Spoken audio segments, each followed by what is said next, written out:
السلام علیکم ورحمۃ اللہ وبرکاتہ نحمدہ ونصلی علی رسولہ الکریم اما بعد فاعوذ باللہ من الشیطان الرجیم بسم اللہ الرحمن الرحیم الصلاۃ والسلام علیک یا رسول اللہ وعلی آلک واصحابک یا حبیب اللہ۔ ایمان پر جم کر ثابت قدم رہنا اللہ عز و جل اور رسول خدا صلی اللہ تعالی علیہ وسلم کی طرف جان و دل سے رجوع رہنا اور نازک سے نازک حالات میں بھی اللہ رسول کی رحمت سے مایوس نہ ہونا، یہ ایمان و یقین کی بنیاد اور اصل ہے۔ اس سے انحراف ایمان کے ناقص اور کمزور ہونے کی علامت ہے اور کبھی کبھی یہ نفاق کی منزل تک پہنچا دیتی ہے، اور نفاق کی بیماری سے محفوظ رہنے کی تدبیر کرتے رہنا چاہیے۔ چونکہ منافقت کی صورت کسی کے اندر پیدا ہونا شروع ہوتی ہے تو وہ آہستہ آہستہ آپ کے دلوں میں گھر کر جاتی ہے، پھر اس سے نکلنے میں بہت دشواری ہوتی ہے۔ اس سلسلے میں قرآن شریف کے پارہ 10 سورہ انفال کی آیت نمبر 49 سے کچھ سمجھنے کی کوشش کرتے ہیں۔ اذ یقول المنافقون والذین فی قلوبہم مرض غر ہؤلاء دینہم ومن یتوکل علی اللہ فإن اللہ عزیز حکیم۔ جب کہتے تھے منافق اور جن کے دلوں میں آزار بیماری ہے کہ یہ مسلمان اپنے دین پر مغرور ہیں اور جو اللہ پر بھروسہ کرے تو بے شک اللہ غالب حکمت والا ہے۔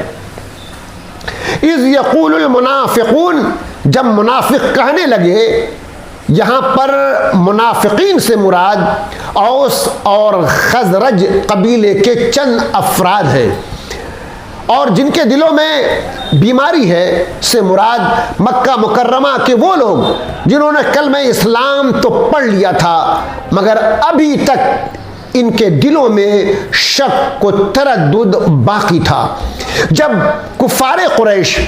سید عالم صلی اللہ تعالی علیہ وسلم سے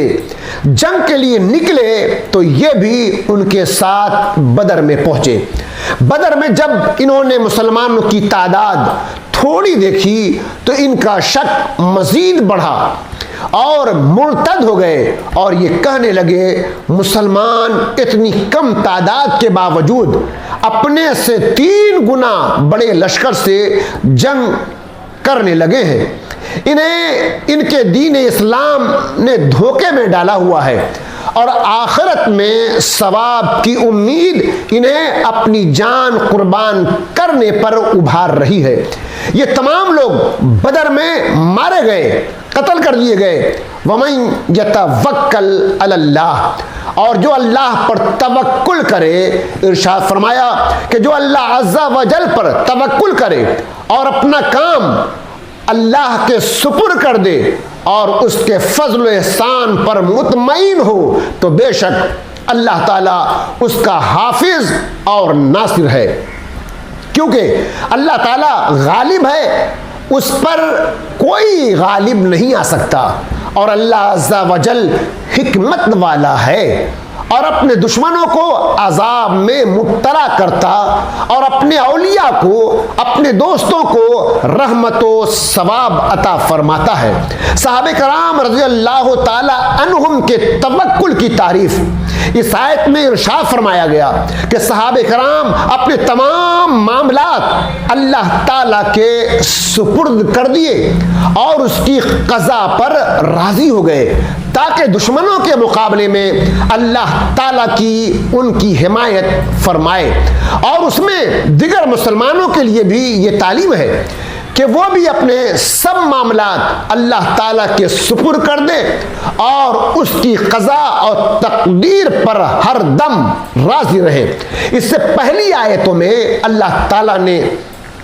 بدر کے میدان میں کفار کی ذلت آمیز شکست اور آخرت میں ان کے لیے سخت عذاب تیار کرنے کا ذکر فرمایا، جبکہ ان آیتوں میں اللہ تعالیٰ نے یہ بیان فرمایا ہے کہ کفار قریش کو جو دنیا و آخرت میں عذاب دیا ہے وہ ان کے ساتھ مخصوص نہیں بلکہ تمام کفار اور سب منکروں کے ساتھ اللہ تعالیٰ کا یہی طریقہ ہے۔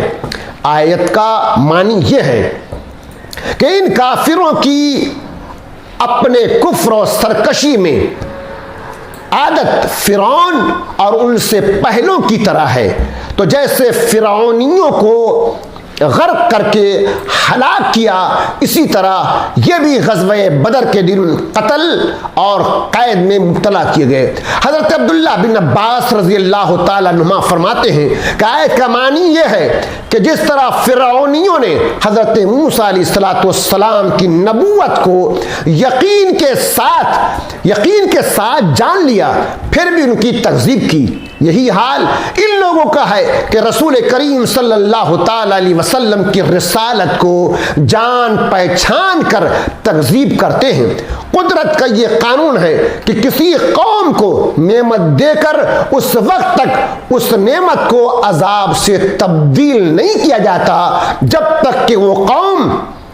خود اپنی بدعمالیوں کی وجہ سے اپنے کو اس نعمت کا نااہل ثابت نہیں کرتی۔ گزری ہوئی اور موجودہ قوموں کے عروج و زوال کے لیے یہی اٹل قانون ہے کہ نعمت کا شکر اور حق ادا کرنے پر نعمت بڑھ جاتی ہے اور ناشکری کرنے پر سزا دی جاتی ہے۔ یہاں یہ بات یاد رہے کہ قدرت کا یہ قانون صرف کافر قوموں کے ساتھ ہی خاص نہیں بلکہ مسلمان بھی اگر اسی روش پر چلیں تو اللہ تعالیٰ ان سے بھی اپنی دی ہوئی نعمتیں واپس لے لیتا ہے اور انہیں بھی ذلت و رسوائی کا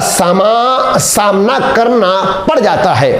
جیسا کہ مسلمانوں کے عروج و زوال کے اسباب کی معرفت رکھنے والے بخوبی جانتے ہیں، بخوبی واقف ہیں کہ جب تک مسلمان اللہ تعالیٰ کی دی ہوئی نعمتوں کا شکر اور ان کا حق ادا کرتے رہے تب تک عروج کی ان منازل پر فائز رہے کہ دنیا کی بڑی سے بڑی سپر پاور ان کی زیر نگی ہو رہی اور کفار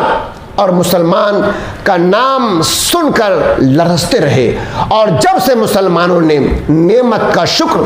اور اس کے حق کی ادائیگی سے منہ موڑا تب ان کی طاقت اور کافروں پر تسلط ختم ہونا شروع ہو گیا۔ اور آج مسلمانوں کا دنیا بھر میں حال یہ ہے کہ کافر انہیں برے سے برے نام سے یاد کرتے ہیں اور دنیا میں شاید ہی ایسا کوئی ملک مسلم ملک ہو جو کافر کا دست نگر نہ ہو۔ اللہ تعالی ہم سبوں کے ساتھ عافیت، خیر اور بہتری کا معاملہ فرمائے۔ وآخر دعوانا الحمدللہ رب العالمین۔